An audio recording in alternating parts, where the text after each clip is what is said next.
என் அன்பார்ந்த ஆசிக் தோழர் நேயர்களே, ஒரு சில நாட்களுக்கு முன்னாடி ஒரு மகிழ்ச்சியான செய்தி என்பது கிடச்சிச்சு. என்ன செய்தினா, இந்த சமுதாயத்திற்காக போராடி சங்கிகளிடம் சமரசம் செய்யாமல் களத்தில் நின்று தான் விரும்பிய ஷஹீத் என்று சொல்லக்கூடிய அந்த சுகதாக்களுடைய பட்டியலில் சேர்ந்து தியாகியாக மாறிய மாவீரர் பழனிபாபாவுடைய வரலாறு சம்பந்தமான அடுத்த புத்தகத்துடைய அப்டேட் தான் கிடச்சிருக்கு. ஸோ அந்த அப்டேட் உள்ளளவு மிகப்பெரிய ஒரு மகிழ்ச்சி அளிச்சிருக்கு. ஸோ இந்த காணொலியில் மாவீரர் பழனிபாபாவை குறித்து இதுவரையிலும் அந்த புத்தகங்கள் என்னென்ன பேசுச்சு, இப்போ வரக்கூடிய புத்தகங்கள் என்ன பேச போகுது அப்படிங்கிறது தான் விவரமாக இந்த காணொலியில் பார்க்க போகிறோம். ஸோ பார்ப்பதற்கு முன்னாடி நமது ஆசிக் தோழர் என்ற இந்த சேனலை மறக்காமல் சப்ஸ்கிரைபர் செய்து உங்கள் உறவினர்களுக்கும் நண்பர்களுக்கும் இந்த செய்தி பகிருங்க. கீழே இருக்கக்கூடிய பெல் ஐக்கானை கிளிக் பண்ணுங்கள். இதன் வழியாக நமது செய்திகள் உடனுக்குடன் உங்களை வந்தடையும். வாங்க செய்திகளுக்குள்ளே போவோம். என் பேரன்பு மிக்க தோழர்களே, மாவீரர் பழனிபாபா இவரை அறியாத நபர்களே கிடையாது. ஒரு 10 ஆண்டுகளுக்கு முன்னாடி பழனிபாபா பெரிய அளவில் பேசப்படலை. ஏன்னா சோஷியல் மீடியாங்கிறது அப்போ இல்லை. ஆனால் பழனிபாபாவை குறித்து தேடுதல்கள் என்பது அதிகமாக இருந்துச்சு. பழனிபாபாவை அறிந்த நபர்கள் காணொளி வழியாக அவர் இப்படிப்பட்டவரா, இவர் இழந்து விட்டோமே அப்படிங்கிற அளவுக்கு அவர்கள் கவலை கொண்ட நிலைகள்லாம் இருந்துச்சு. ஆனால் இன்னைக்கு பழனிபாபா பட்டி தொட்டி எங்கும் சென்றடைந்து விட்டார். எல்லா நபர்களுக்கும் பழனிபாபா அப்படின்னாலே யாருன்னு தெரியும். அவருடைய வார்த்தைகள் அந்தளவு ஒரு பெரிய பெரிய தாக்கத்தை மக்கள் மத்தியில் ஏற்படுத்தியிருக்கு. ஸோ இந்த தாக்கத்தை ஏற்படுத்தி இவ்வளோ பெரிய ஒரு நிலையில் இருக்கக்கூடிய பழனிபாபா அவர் காலத்தில் விரும்பிய விஷயங்களை தான் இன்றைக்கி புத்தகங்களாக இன்றைக்கி மாற்றி கொண்டிருக்கிறார்கள். அவர் என்ன விரும்பினார்னா, தன் காலத்தில் தான் சொன்ன செயல், சொல், இன்னும் பல்வேறு நடவடிக்கைகள், இன்னும் லட்சிய பாதையில் தான் சென்ற அந்த பாதையுடைய அனுபவங்கள் என்று பல விஷயங்களை ஒரு விஷயத்தை சொன்னார். நான் இறந்து விட்டாலும் இந்த செய்திகள் மக்கள் மத்தியில் போய் சேரணும், இதில் ஒரே ஒரு எழுத்து கூட மிஸ் ஆகக்கூடாது, தவறக்கூடாதுன்னு சொல்லிட்டு அவர் கிட்டத்தட்ட ஒரு வசியத் போல பொதுவாக பொது சமூகத்தின் மத்தியில் வச்சுட்டு போயிட்டார். ஆனால் காலங்கள் உருண்டோடி விட்டன. 1997 ஜனவரி 28 பொள்ளாச்சியில் சங்கி கும்மல்கள், மதவெறி கும்மல்கள், எதிரிகள் அவர் என்ன விரும்பினாரோ அதே போல அவரை குத்தி கொன்றார்கள். அவர் விரும்பிய அடிப்படையிலே ஷஹீதாக, சுகதாவாக மாறினார். இந்த ஷஹீது சுகதா அப்படிங்கிறது எளிமையாக கிடைச்சிடாது. இறைவன் பாதையில் நீங்கள் போராடி கொண்டே இருக்கிறீர்கள். ஒடுக்கப்பட்ட, நசுக்கப்பட்ட, பிற்படுத்தப்பட்ட மக்களுக்காக குரல் கொடுத்து கொண்டே இருக்கிறீர்கள். இருந்த பொழுதும் இறைவன் நாடினால்தான் அந்த சுகதாக்கள் கிடைக்கும். பல்வேறு ஷஹாபிகள் கூட களத்தில் தான் ஷஹீதாகணும்னு எவ்வளோ முயற்சி பண்ணாங்க. ஆனால் இறுதியில் அவர்களுக்கு ஷஹீது கிடைக்காமே போயிருக்கு. அப்போ இந்த ஷஹீத் என்ற பாதையில் நீங்கள் பயணித்தால் கூட இறைவன் விரும்பினால், தேர்வு செய்தால் மட்டுமே இந்த ஷஹீத் என்று சொல்லக்கூடிய இந்த நிலை என்பது கிடைக்கும். இந்த ஷஹீத் என்ற நிலையை ஒருத்தர் எட்டிவிட்டார் என்றால், அதற்காக முன்னெடுப்பை செய்துவிட்டார் என்றால், அவர் உலக வாழ்க்கையை நேசிக்க மாட்டார். அவர் மறுமை வாழ்க்கையை மட்டுமே நேசிப்பார். மறுமை வாழ்க்கைக்காக மட்டுமே அவர் செயல்படுவார். அப்படிப்பட்ட நிலையிலிருந்து தான் தன் வாழ்க்கையை இந்த நூற்றாண்டு, சொல்லப்போனால் கடந்த நூற்றாண்டில் ஒரு மாவீரர் இருந்தார் அப்படின்னு கேட்டிங்கன்னா அவர் இந்தியாவிலேயே பழனிபாபா மட்டும்தான் சொல்ல முடியும். பழனிபாபாவுடைய மறைவுக்கு முன்பும் சரி, அல்லது அவர் பிறப்பதற்கு முன்பும் சரி, இல்லை அவர் பிறப்பதற்கு பின்பும் சரி, அதாவது இந்த நூற்றாண்டு காலகட்டங்களில் பழனிபாபாவை போல ஒரு மாவீரரை உங்களால் கண்டிருக்கவே முடியாது. அந்தளவு இறைவன் அவருக்கு மிகப்பெரிய கல்வி ஞானங்களை, அதாவது இல்ம் என்று சொல்லக்கூடிய கல்வி ஞானத்தை அந்த அளவு கொடுத்தான். அப்படிப்பட்ட பழனிபாபா இறந்து விட்டார் அப்படின்னு நம்ம கேள்விப்பட்டு கிட்டத்தட்ட 29 ஆண்டுகள் உருண்டோடி இருந்துச்சு. ஆனால் அவரை குறித்த ஆவணங்கள் மிகவும் சொற்பமாக இருக்கிறது. ஸோ இந்த நிலையில தான் கடந்த 2018-19 ஒரு 10 ஆண்டுகளுக்கு முன்பாக இந்த சோஷியல் மீடியா வளரக்கூடிய அந்த காலகட்டங்கள்லேயே அவரை குறித்த தேடுதலில் 2 நபர்கள் பயணித்தாங்க. எனக்கு தெரிந்து, ஏன்னா நானும் அதில் பயணித்தேன். ஒரு பயணத்தில் நானும் அதில் இருந்தேன். அதில் பழனி ஷஹான் என்று சொல்லக்கூடிய எனது பால்யகால நண்பர், இவரும் வழக்கறிஞராக இருக்கக்கூடிய, எழுத்தாளராக இருக்கக்கூடிய சேஜே உமர்கயான் என்று சொல்லக்கூடிய நபர். இந்த 2 நபர்கள் என்ன பண்ணுறாங்கன்னா, பழனிபாபாவை ஆவணப்படுத்த வேண்டும். ஏன்னா பழனிபாபாவுடைய விஷயத்தை என்ன, அவருடைய எண்ணங்கள் என்ன, நான் வாழ்ந்த காலகட்டத்தில் நான் எழுதிய எழுத்துக்கள், சொல்கள், செயல்கள், இது எல்லாமே அடுத்த தலைமுறைக்கு கடத்த வேண்டும் அப்படிங்கிறதான அவருடைய எண்ணமாக இருந்துச்சு, லட்சியமாக இருந்துச்சு. அதற்காக தான் அவர் போராடினார். அந்த அடிப்படையில் இவருடைய எழுத்துக்களை உயிர்ப்பிக்க வேண்டும், மக்கள் மத்தியில் இதை கொண்டு போய் சென்றடைய வைக்கணும். ஏனென்றால் ஆகச்சிறந்த கருத்துக்களாக இருக்குது, ஆகச்சிறந்த ஒரு பொக்கிஷமாக இருக்குதுன்னு சொல்லிட்டு தான் களத்தில் பழனி ஷஹானும் உமர்கயானம் அவர்களும் இறங்குறாங்க. நானும் ஒரு முறை அவங்களுடைய பயணத்தில் இருந்து பல நபர்களை சந்திக்கிறோம். சொல்லப்போனால் முஸ்லீம்களோட முஸ்லீம் அல்லாத நபர்கள் பழனிபாபாவோடைய பயணித்த பல நபர்களை சந்தித்து பல தரவுகளை திரட்டி தான் இதுவரையிலும் கிட்டத்தட்ட 3 புத்தகங்களை வெளியிட்டிருக்கிறாங்க. முதலாக பழனி பாபா ஏடும் எழுத்தும் அப்படிங்கிற புத்தகத்தை வெளியிட்டாங்க. இந்த புத்தகத்தை பொறுத்த வரைக்கும் அவர் எழுதிய கட்டுரைகள், பழனி பாபா ஒரு பேச்சாளராக மட்டும்தான் நீங்கள் நினைக்கிறீங்க, அப்படி இல்லை. ஒரு பேச்சாளர், ஒரு கல்வியாளர், சொல்லப்போனால் ஒரு அறிஞராக இருந்திருக்கிறாரு, மார்க்கறிஞராக இருந்திருக்கிறாரு, மதங்களை ஒப்பீடு செய்து சமரசம் செய்யக்கூடிய, அதாவது நல்லிணக்கத்தை ஏற்படுத்தக்கூடிய நபராக இருந்திருக்கிறாரு, எழுத்தாளராக இருந்திருக்கிறாரு. இன்னும் அவர் என்னென்ன துறைகளில் சாதிக்க வேண்டுமோ எல்லா துறையிலும் சாதித்து அந்த அறிவை தன்மையப்படுத்தி இருந்தார் அப்படிங்கிறது தான் எதர்ச்சியான உண்மையாக இருக்குது. அதோடைய உச்சபட்ச நிலை என்னையாக இருந்துச்சுன்னா, யாருக்கும் பயமில்லை அப்படிங்கிற நிலையே இறையச்சத்தோடு வெளிப்படக்கூடிய நிலையாக இருந்திருக்கு. ஸோ அவர் காலத்தில் அவர் நல்ல ஒரு எழுத்தாளராக இருந்தனால சர்வதேச அரசியல், அதாவது ஜியோ பாலிட்டிக்கல்னு சொல்லுவாங்க, புவிசார் அரசியல், அதில் பெரிய கவனம் செலுத்தியிருந்தார். ஸோ அந்த புவிசார் அரசியல் அனைத்தையும் தெரிந்த நபர். குன்னூரில் சென்ட் ஜோசப் ஸ்கூலில் படித்தனால அந்த ஆங்கில புலமை என்பதும் பழனி பாபாவுக்கு அதிகம்தான். பிறந்த குடும்பமே ஒரு செல்வந்த குடும்பமாக இருந்திருக்கு. இருந்த பொழுதும் இறைவனுடைய நாட்டம், இவர் இந்த சமூகத்திற்கு போராட வேண்டும், ஷஹீதாக வேண்டும் என்று அவர் அது பால் ஈர்க்கப்படுகிறார். அந்த பாதையிலே தன் வாழ்க்கையை அமைச்சுக்கிறார். அப்படி இருக்கும்போது பல பத்திரிகைகளை அவர் நடத்திட்டு இருந்தார். உங்களுக்கு தெரியும், அந்த பத்திரிகைகளை பொறுத்த வரைக்கும் எல்லா பத்திரிகைகளையும் அவர் நல்ல ஆரோக்கியமான செய்திகளை கொண்டு போய் சேர்ப்பார். சர்வதேச செய்திகள், இன்னும் உள்நாட்டிலுடைய பிரச்சனைகள் என்று. அப்படி அவர் எழுதிய விஷயங்களை தான் என்ன பண்ணியிருக்காங்கன்னா, அல் முஜாஹிது, அதே போல் முரசு, புனித போராளி போன்ற இந்த பத்திரிகைகள் இருக்குல்ல, இந்த பத்திரிகைகளை பழனி ஷஹான் ஆகட்டும் முருகையான் தேர்வு செய்து அதில் இருக்கக்கூடிய கட்டுரைகளில் 25 கட்டுரைகளை ஒன்றாக தொகுத்து தான் இந்த பழனி பாபாவுடைய ஏடும் எழுத்தும் அப்படிங்கிற புத்தகத்தை அவங்க வடிவமைச்சு முதல் முறையாக வெளியிட்டாங்க. ஒரு பெரிய வரவேற்பு கிடைச்சிச்சு. அதற்கப்புறம் ஒரு பெரிய மாற்றத்தை, அதாவது முதல் ரெஃபரன்ஸ்னால் இந்த புக்காக தான் இருக்கணும். பழனி பாபாவுடைய வாழ்க்கையை குறித்து நான் தெரிஞ்சுக்கணும்னா இந்த புக்கை எடுத்தோம்னா நான் தெரிஞ்சுக்கலாம் அப்படிங்கிற அளவுக்கு ஒரு ஆகச்சிறந்த படைப்பை இன்னும் சில ஆண்டுகளிலே கொடுக்குறாங்க. அதுதான் பழனி பாபா வாழ்வும் போராட்டமும் என்று சொல்லக்கூடிய புத்தகம். இந்த பழனி பாபா வாழ்வும் போராட்டம் என்று சொல்லக்கூடிய புத்தகத்துடைய முதல் பாகம் தான் இப்போ வெளியிட்டிருந்தாங்க சில ஆண்டுகளுக்கு முன்னாடி. அந்த புத்தகத்தை பொறுத்தவரைக்கும் கிட்டத்தட்ட 35 கட்டுரைகள் அதில் பல நபர்கள் கொடுத்துருந்தாங்க. பல நபர்கள் பழனி பாபா குறித்து தெரிஞ்சு வச்சுருப்பாங்கல்ல, அவங்க எழுதி கொடுத்த கட்டுரையில் 35 கட்டுரைகளில் கிட்டத்தட்ட 9 நபர்கள் தான் முஸ்லீம்களுடைய கட்டுரை.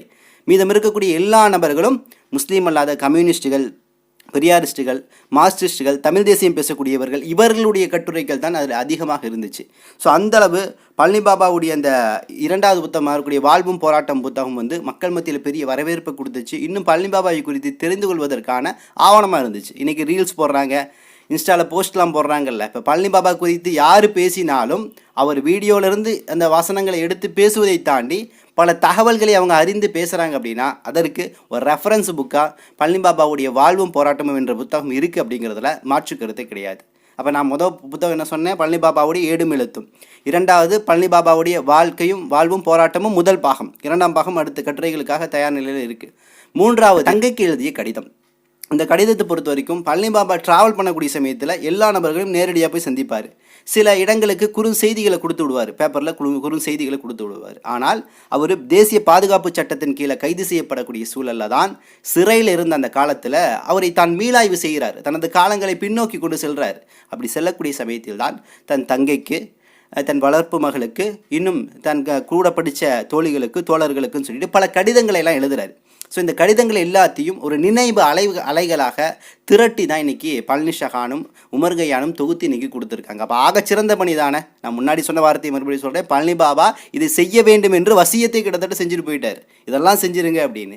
அதை இன்றைக்கி யார் உயிரோட்டமாக செஞ்சிட்ருக்காருன்னா உண்மையாக அன்புக்குரிய பாசத்துக்குரிய பழனி ஷஹான் ஆகட்டும் முருகையான் ஆகட்டும். அப்போ 3 புத்தகங்கள் முடிஞ்சு, அல்ஹம்துலில்லாஹ். இதற்கு அடுத்து தான் ஆகச்சிறந்த படைப்பை உருவாக்கி கொண்டிருந்தார்கள் சில காலங்களாக. இதுதான் ஒரு முக்கியமான புத்தகமாகவும் இன்றைக்கி பார்க்கப்படுது. அது என்ன புத்தகம்னா, இன்னும் சில நாட்களில் ஐ திங்க் 28 பழனி பாபாவுடைய அந்த நினைவேந்தல் நிகழ்ச்சி இருக்குது. ஸோ அதற்கு முன்னாடி குவைத்தில் வச்சு இதை வெளியிடக்கூடிய நிகழ்வு இருக்குதுன்னு சொல்லியிருந்தாங்க. 25 அல்லது 26 டேட்டுன்னு நினைக்கிறேன். ஸோ இந்த தேதியில் தான் 4வது புத்தகமாக தலைவன் குரல் அப்படின்னு சொல்லக்கூடிய புத்தகத்தை தான் இன்றைக்கி தயாரான சூழலில் வச்சுருக்கிறாங்க. இந்த புத்தகம் ஒரு சிறந்த புத்தகமாக இருக்க வாய்ப்பு இருக்குது. ஏன்னா பழனி பாபாவை குறித்து எல்லாமே மேக்சிமம் ஒரு ஆவணப்படுத்திட்டு இருக்காங்க. இந்த புத்தகத்தில் அச்சில் ஏறாத சில வார்த்தைகள், அதாவது இவர் எந்த பத்திரிக்கையும் செய்தியாக கொடுத்துருக்க மாட்டார். அவருடைய பத்திரிகை இருக்குல்ல, இப்போ புனித போராளி ஆகட்டும், அதே போல் அல் முஜாஹித் பத்திரிகை ஆகட்டும், இது போன்றல ஏறாத செய்திகள் இருக்கும்ல, அவர் எழுத்தளவில் வச்சுருந்துருப்பார்ல, அது போன்ற அச்சில் ஏறாத செய்திகள் எல்லாத்தையும் தான் இன்றைக்கி தொகுத்து அதை கையில் வச்சுருக்காங்க. அதை குறித்து அவங்களே நமக்கு செய்தியை வெளியிட்டிருக்கிறாங்க. என்னென்னா, புரட்சியாளர் பழனி பாபாவின் வரலாற்றை ஆவணப்படுத்தும் நெடும் பயணத்தில் 4வது படைப்பு பழனி பாபா தலைவன் குரல். பத்திரிகைகளில் பாபா எழுதியவையோடு அவரை கைப்பட எழுதிய இதுவரையின் தொகுப்பே இந்நூல். பாபா தனி இயக்கம் கண்டு தனித்த தடத்தை உருவாக்கிய கட்டம் இது. அரசியல் எதிரிகளாலும் பலராலும் மிக கடுமையாக குறிவைக்கப்பட்ட பாபா அவற்றை போர்க்குணங்களோடு எதிர்கொண்டார். தொடர் தண்டனைகளை எதிர்த்து பெரும் பாய்ச்சலோடு பாபா களமாடியதன் கால அச்சை தாங்கிய இதன் வரிகளில் கனல் கொப்பளிக்கின்றன. அடுத்தடுத்து கைது நடவடிக்கைகள் கொடும் அடக்குமுறைகளாலும் பாபா முடக்கப்பட்ட போது யுத்தத்தை இழந்தாலும் களத்தை இழக்க மாட்டேன் என்பதில் பாபா மக்களை சந்தித்து அரசியல்படுத்தி ஆழமாக நம்பிக்கை கொண்டிருந்தார். பாபா ஒரு தலைவராக எழுந்தார். சமூகங்களின் அணி திரட்டலை செய்தார். முஸ்லிம்களை ஐச்சங்களிலிருந்து தாழ்வு மனப்பான்மையிலிருந்தும் வெளியேறும் விடுதலை உணர்வை ஊட்டினார். தேர்தல் அரசியலில் புது யுத்திகளை கையாண்டார். அவருக்கு பின்னால் வெகுமக்கள் இளைஞர்கள் திரண்டனர். அதே சமயம் சவால்களும் புறக்கணிப்புகளும் துரோகங்களும் அடக்குமுறைகளும் முன்பை விட பன்மடங்கு பாபாவை நோக்கி பாய்ந்தன. எழுச்சியும் உணரும் வழிகளையும் தாங்கிய நூலின் எழுத்துக்கள் இப்போதும் பலரை சுடும். ஆனால் ஒன்றை நினைவில் நிறுத்தி கொள்ளுங்கள், மக்களின் பக்கம் நின்று அதற்காக தன் உயிரை விதையாக்கியவர்களில் வரிகள் இவை. இதில் என்ன சொல்ல வராங்கன்னா, தன் உயிரை விதையாக்கி ஒரு நபர் தியாகியாகி போயிருக்கிறார். ஸோ அவருடைய வாழ்க்கை எப்படி இருந்திருக்கும்? அவர் வாழ்க்கை ஒரு முன்னுதாரணமாக தான் இருந்திருக்கும். ஸோ அவர் வாழ்க்கையை நாம் படித்து அதை பின்பற்ற வேண்டும் அப்படிங்கிறது தான்.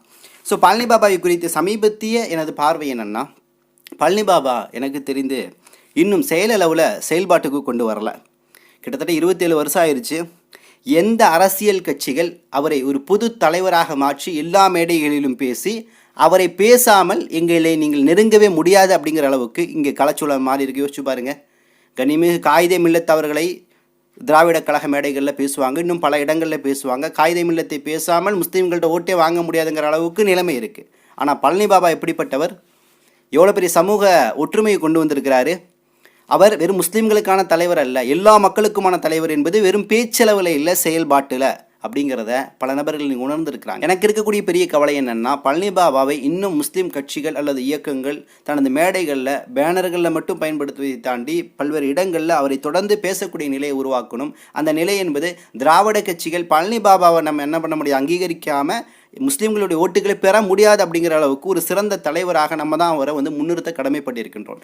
ஏனோ அந்த வேலையை நம்ம செய்கிறதே கிடையாது. இன்னும் சீமான் பேசுகிறாரு, நாம் தமிழர் கட்சியுடைய பல்வேறு தலைவர்கள் பேசுகிறாங்க, அதே போல் விசிகாவுடைய தலைவர் திருமாவளவன், இன்னும் பல நபர்கள் பேசுகிறாங்க. ஆனால் இந்த திராவிட கட்சிகள் பழனி பாபாவை குறித்து ஏதாவது பேசியிருக்கா அப்படின்னா ஏன் பேசலைன்னா முஸ்லீம்கள் அந்தளவு ஒரு முன்னிறுத்தலை. இப்போ நம்ம முன்னிறுத்தக்கூடியது நமது கடமையாக இருக்குது. ஏன்னா பழனி பாபா நீங்கள் சாதாரண ஒரு தலைவரை எடுத்துக்க முடியாது. நபி ஸல்லல்லாஹு அலைஹி வஸல்லம் அவர்கள் நம் உயிரிலும் மேலானவர், உலகத்திற்கே அருட்கொடையாக இருக்கக்கூடியவர். அவரை அப்படியே பின்பற்றி ஒரு நபர் வாழ்கிறாருன்னு வைங்களேன், அவரை எந்தளவு நீங்கள் அங்கீகரிப்பீங்க? ஸோ அப்படிப்பட்ட ஒரு வாழ்க்கையை தான் பழனி பாபா வாழ்ந்தார். எந்தளவுனா சிறையில் அவர் தொழக்கூடிய நபராக இருந்தார். பல்வேறு இரவுகளில் இறைவனை நினைத்து அஞ்சக்கூடியவராக அழக்கூடியவராக இருந்தார். துன்யாவை வெறுத்தார், மறுமையை நேசித்தார். தனது வாழ்க்கையில் பெரிய அளவில் இப்படித்தான் வாழணும் அப்படிங்கிற அடிப்படையில் வாழ்க்கையை வாழ்ந்து காட்டினார். அவர் வெறும் ஒரு குறிப்பிட்ட துறைக்கு மட்டும் ஒரு பேச்சாளரை மட்டும் அவர் தன்னை நிலைநிறுத்திக்கலை. அவர் பல்வேறு விஷயங்களை தெரிஞ்சு வச்சுருந்தார். அவருடைய அறிவுக்கு அவர் எங்கேயோ சென்று இருக்கணும், பண ரீதியாக பொருளாதார ரீதியாக எங்கேயோ பெரிய அளவில் வளர்ந்து செல்வ வசதியோடு வாழ்ந்திருக்கக்கூடிய நபராக இருந்திருக்கணும். ஆனால் அவர் தனது பாதையை தெளிவாக தேர்வு செய்து அதில் பயணித்தார்.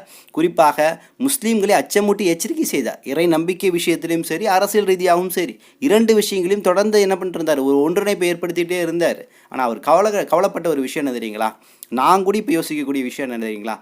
இருக்கிறதுலே பார்த்தீங்கன்னா முஸ்லீம் சமூகம் ஒன்றுபட்டு வாழக்கூடிய சமூகமாக இருக்குது. ஏன் இருக்குன்னா, அவங்களுக்கு இறையும் மறையும் ஒன்று, ஒரே இறைவன், ஒரே மறை, ஒரே நபி அப்படிங்கிற அடிப்படையில் இருக்குது. இந்த செட்டப் பெரிய அளவில் யாருக்கும் இல்லை. ஆனால் இப்படிப்பட்ட ஒரு கொள்கையை வைத்திருக்கக்கூடிய முஸ்லீம்கள் மத்தியில் ஒற்றுமை இல்லை. ஒவ்வொருத்தரும் ஒரு பக்கம் பிரிஞ்சு நிற்கிறான், கட்சியாக இயக்கமாக பிரிஞ்சு நிற்கிறான். அப்போ எப்படி இவ்வளோ பெரிய சித்தாந்தத்தை வைத்திருக்கக்கூடிய முஸ்லீம்கள் எப்படா நீங்கள் புரிஞ்சிருக்கிறீங்க, உங்களை ஒன்று சேர்க்கவே முடியலையாடான்னு சொல்லிட்டு கவலைப்பட்டு ரொம்ப வெக்ஸான நபராக கடைசியில் அவர் காலகட்டங்களில் இருந்தது யாருன்னா பழனி பாபா தான். ஸோ அந்தளவு சமூகத்தை நேசித்தார். எப்படி நபிசல்லாஹு மௌத்தாகும்போது உம்மத்தின்னு சொன்னாரோ, அதே போல் அது நான் கம்பேர் பண்ணலை. நபிசல்லாஹை பின்பற்றிய ஷஹீதான பழனி பாபா அவர் இறக்கக்கூடிய சமயத்தில் கூட அவர் சொல்வேன் அப்படின்னு சொல்லிட்டு ஒரு வார்த்தை என்ன சொன்னார்னா, விழிப்புணர்வோடு இரிடா முஸ்லீமே, விழிப்புணர்வோடு விழிச்சுக்கோ அப்படின்னு சொல்லிட்டு அச்சமூட்டி அவனை எச்சரிப்பேன் அப்படின்னு சொன்னார். அப்போ அந்த சிந்தனை பாருங்கள் எங்கேருந்து பிறக்குதுன்னு சொல்லிட்டு. ஸோ இப்படிப்பட்ட போராளியை நீங்கள் இந்த நூற்றாண்டில் கண்டிருக்கவே மாட்டீங்க. அப்படிப்பட்ட போராளி தான். ஆனால் அந்த போராளி இன்னைக்கு சித்தாந்த ரீதியாக கருத்தியல் ரீதியாக ஒரு பொதுவான தலைவராக முற்படுத்தக்கூடிய நிலையில் இன்றைக்கி முஸ்லீம் கட்சிகள் வச்சுருக்கான்னு கேட்டால் நிச்சயமாக கிடையாது. அவர் ஏதோ ஒரு இடத்துல பேசிட்டு நிறுத்துவதோடு சரி, அவரை முற்படுத்தாத நிலையை தான் தொடர்ந்து உருவாக்கிட்டு இருக்கிறாங்க. ஸோ பழனி பாபா இன்றைக்கி எப்படி உருவாக்கிட்டு இருக்காருன்னு கேட்டிங்கன்னா, அவருடைய வீடியோக்கள் எல்லாத்தையும் சின்ன சின்ன பைட் எடுத்து சின்ன சின்ன கட்டாக போடுறது. அது எப்படின்னா ஒரு படமாக எடுத்தேன்னு வைங்களே, ஒரு ஆக்ஷன் ஃபிலிமை நீங்கள் எப்படி பார்ப்பீங்க, அதில் எப்படி ஸ்பெஷலான டயலாக்ஸ்லாம் இருக்கும், அதை எடுத்து தனது அசைவுக்கு எப்படி இன்றைக்கி டப் மாஸ்டர் எல்லாம் போட்டுக்கிறாங்க ரீல்ஸில். அது மாதிரி பழனி பாபாவுடைய டயலாக் எல்லாத்தையும் தனக்கு டப் மாஸுக்காக பயன்படுத்திக்கிறாங்க. தன் நடக்கும் போது, இறங்கும் போது, கீழே போகும்போதும் சொல்லிட்டு பழனி பாபாவை ஒரு ரீல்ஸ் மெட்டீரியலாகத்தான் இன்றைக்கி இளைஞர்கள் பெரிய அளவில் பயன்படுத்திகிட்டு இருக்காங்க. இன்னும் சில கூமட்டை கூட்டைகள் என்ன பண்ணிகிட்டு இருக்குன்னா, அவருடைய டயலாக்ஸ்லாம் எடுத்துகிட்டு அவர் அந்த காலகட்டங்களில் சூழலில் அரசை எதிர்த்தார் அப்படிங்கிற அடிப்படையில் அது சூழல் வேறு, இன்றைக்கி சூழல் வேறு. அப்போ அவருடைய நிலை வேறு, அவருடைய தரஜாக்கு நீங்கள் இன்னும் போகல, அவருடைய நிலைக்கு அவருடைய பக்குவத்துக்கு போகாமல் சில இளைஞர்கள் அரசை எதிர்க்கிறது, காவல்துறையை திட்டுறது, பழனி பாபாவை போல் அப்படி வாழை தூக்கி சுற்றுறது. இப்போ இந்த வேலையெல்லாம் இருக்குல்ல, இதெல்லாம் ஒரு பெரிய என்ன சொல்கிறது, ஒரு அட்டென்ஷனுக்காக செய்கிறதே தவிர உள்ளார்த்தமாக இவனுக்கு அந்த சூழல் இல்லை.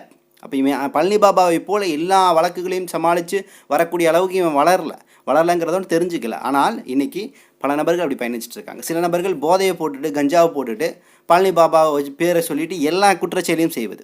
இது ஒரு பக்கம். இன்னொரு பக்கம் பழனி பாபா ஒரு காலம் தன்னை வணங்குங்கன்னு யாரையும் சொல்லலை, தனக்கு தர்கா கட்டுங்கன்னு சொல்லலை. ஸோ அதனால தான் பழனி பாபாவுடைய அந்த அடக்கஸ்தானத்தில் மரியாதை செலுத்திட்டு எல்லாம் போயிடுவாங்க. ஆனால் இன்றைக்கி முஸ்லீம் அல்லாத நபர்களும் பழனி பாபாவை நேசித்து வர்றாங்கல்ல. ஆனால் வரக்கூடியவர்கள் என்ன பண்ணுறாங்கன்னா, அவரை வணங்குவது போல் சில விஷயங்களை ஈடுபடுறாங்க. மாலை போடுவது, சில விஷயங்கள்லாம் இருக்குது. அவர் வெறுத்த விஷயங்கள், இறைவனை வணங்கிய ஒரு நபரை பொதுவாக வைத்துக்கணும். அங்கே கொண்டு போயிட்டு ஒரு வணக்கஸ்தலம் போல் பழனி பாபாவுடைய அந்த கபூர்ஸ்தானம் உருவாக்குவது என்பது ஒரு பெரிய சிக்கலான விஷயம். அதே போல் கோஷ்டி மோதல் மாதிரி இன்னொருத்தன் கொட்டடிச்சுட்டு போகிறது, இது போல் பல விஷயங்கள் இருக்குது. அதான் அவர் விரும்பாத விஷயங்களை இன்றைக்கி செய்கிறாங்க அப்படின்னு சொல்லிட்டு. அப்போ இதற்கு ஒரு கமிட்டி ஏற்படுத்தி பழனி பாபா எப்படி வாழ்ந்தாரோ அது போலத்தான் அவருடைய அடக்கஸ்தானம் இருக்கணும். இது பொதுவான நபராக இருக்கிறாரு. அப்போ அவர் என்ன விரும்பினாரோ அதை தான் செய்யணும்னு சொல்லிட்டு அவரை ஒரு வணங்கும் பொருளாக வணக்கம் செலுத்தும், அல்லது தப்பாக நினைக்கக்கூடாது, முஸ்லீம் அல்லாத நபர்கள் என்ன பண்ணுவாங்கன்னா வீர வணக்கம்லாம் செலுத்துவாங்க. அதை தாண்டி கும்பிடும் பழக்கம் இருக்கும், தொட்டு கும்பிடுவாங்க. இது மாதிரி இதெல்லாம் பழனி பாபா விரும்பலை. ஸோ பழனி பாபா விரும்பாத ஒரு விஷயத்தை நம்ம அனுமதிக்கக்கூடாது. அப்போ பழனி பாபாவை அவருடைய சித்தாந்தத்தை மக்கள் மத்தியில் கடத்தவும் வேண்டும். அவர் என்ன விரும்பினாரோ அது போலத்தான் இனி வரக்கூடிய காலங்கள்லையும் இருக்கணும். அதே போல் அவருடைய சித்தாந்த கொள்கைகள் என்னங்கிறத மக்கள் மத்தியில் தெளிவுபடுத்துறது இல்லாமல் அதை நோக்கி மக்கள் அழைக்கணும். இந்த பணியை இன்றைக்கி யாருமே செய்கிறதில்லை. அவர் வெறும் ரீல்ஸுக்கு மட்டுமே பயன்படுத்திட்டு வீரவசனம் பேசிட்டு கிளம்பக்கூடிய இடத்துல தான் இன்றைக்கி பல நபர்கள் இருக்கிறாங்க. இது உள்ளளவு ஒரு வேதனையான விஷயம். ஒரு ஷஹீதை, ஒரு சுகதாவை இந்தளவு நம்ம என்ன பண்ணக்கூடாது, கேவலப்படுத்தக்கூடாது. ஸோ ஷஹீது சுகதாவுடைய அந்தஸ்துகள் நமக்கு தெரியல. எனக்கு தெரிந்து யோசிச்சு பாருங்களேன், பலஸ்தீனில் போர் நடக்குது, அனுதினமும் ஷஹீதாகிறாங்க, சுகதாக்கள் ஆகிறாங்க. அப்படின்னா தமிழகத்தில் சுகதாக்கள் நீங்கள் பட்டியலிட்டாலே குறைவு. நான் சொல்வது முஸ்லீம்களை அழிக்கக்கூடிய எதிரிகள் மத்தியில் வெட்டுப்பட்டு இறப்பது என்பது மிகவும் குறைவு. அதில் ஒரு ஆகச்சிறந்த தலைவராக சுகதாவாக ஷஹீதாக இருக்கிறார் பழனி பாபா. அப்படின்னா அவர் எந்தளவு அந்த ஷஹீதை நம்ம நேசிக்கணும், அவருடைய தரஜா என்ன. ஸோ இன்ஷா அல்லாஹ் வரக்கூடிய காலங்கள் ஆச்சு நம்ம என்ன பண்ணணும், பழனி பாபாவை சரியான கண்ணோட்டத்தில் கொண்டு போய் மக்கள் மத்தியில் சேர்க்கணும். அவர் நல்ல இறைப்பற்றாளராக இருந்திருக்கிறாரு, நல்ல அரசியல்வாதியாக இருந்திருக்கிறாரு, நல்ல பேச்சாளராக, எழுத்தாளராக, இன்னும் நல்ல அறிஞராக இருந்திருக்கிறாரு. இதெல்லாம் தாண்டி நல்ல அவர் சொல்லுவார்ல, ஏன்பா முஸ்லீம் அல்லாத நபரை கூட, ஹிந்துவை கூட என்ன பண்ணலாம், முஸ்லீம் ஆக்கிடலாம். ஆனால் முஸ்லீமை மோமீன் ஆக்கிறதாண்டா பெரிய சிக்கலாக இருக்குது, என்னால் முடியலன்னு சொன்னார்ல. ஆனால் உண்மையாக அவர் முஸ்லீமாக இருந்து ஒரு நல்ல மோமீனாக இருந்திருக்கிறாரு அப்படிங்கிறதான் அவருடைய வாழ்க்கை என்பது நமக்கு காட்டுது. ஸோ பழனி பாபாவை வெறும் ரீல்ஸில் மட்டும் நம்ம பயன்படுத்தாமல் நம்ம வாழ்க்கையில் பின்பற்ற வேண்டும். ஏனென்றால் பழனி பாபா யாருடைய வாழ்க்கையை எதிரொலித்து நமக்கு அவருடைய வாழ்க்கையை காட்டினார்னா, நபி ஸல்லல்லாஹு அலைஹி வஸல்லம் அவங்களுடைய வாழ்க்கையை எதிரொலித்து தான், நபி ஸல்லல்லாஹு அலைஹி வஸல்லம் அவங்களுடைய செயல்முறைகளை எதிரொலித்துத்தான் பழனி பாபாவுடைய வாழ்க்கை இருந்துச்சு. ஸோ பழனி பாபாவை பார்க்கக்கூடிய நாம், நபி ஸல்லல்லாஹு அலைஹி வஸல்லம் என்ன சொன்னாரோ அதை தான் பழனி பாபா செஞ்சுருக்கிறாரு. ஸோ பழனி பாபாவை நாம் உள்வாங்க வேண்டும். பழனி பாபா நம் மொழியில் நின்று பேசிய ஒரு ஷஹீதாக கண்முன்னிலே இன்றைக்கி இருந்துகிட்டு இருக்கிறாரு அப்படிங்கிறத நாம் என்றும் மறக்கக்கூடாது. ஸோ இன்ஷா அல்லாஹ் நேரம் கிடச்சிச்சின்னா அவசியம் இந்த 4வது பாகமாக வெளியாகக்கூடிய தலைவன் குரல் அப்படிங்கிற அந்த புத்தகத்தை வெளியாயிருச்சுன்னா அவசியம் வாங்கி ஒவ்வொரு நபர்களும் அதை நீங்கள் வாசிங்க, உங்கள் மத்தியில் அதை பரப்புங்க. பழனி பாபாவை நிச்சயமாக நாம் முன்னிறுத்தியே இனி வரக்கூடிய காலங்களில் அரசியல் செய்ய வேண்டும். பழனி பாபாவை தவிர்த்து விட்டு எந்த அரசியல் கட்சியும் முஸ்லீம்களிடம் ஓட்டு வாங்க முடியாது அப்படிங்கிற நிலையை நாம் உருவாக்க வேண்டும். ஸோ இன்னும் சில தகவல்களை திரட்டி கொண்டு இன்ஷா அல்லாஹ் விரைவில் உங்களை சந்திக்கின்றேன். நன்றி. அஸ்ஸலாமு அலைக்கும் வரஹ்மத்துல்லாஹி வபரகாத்துஹு.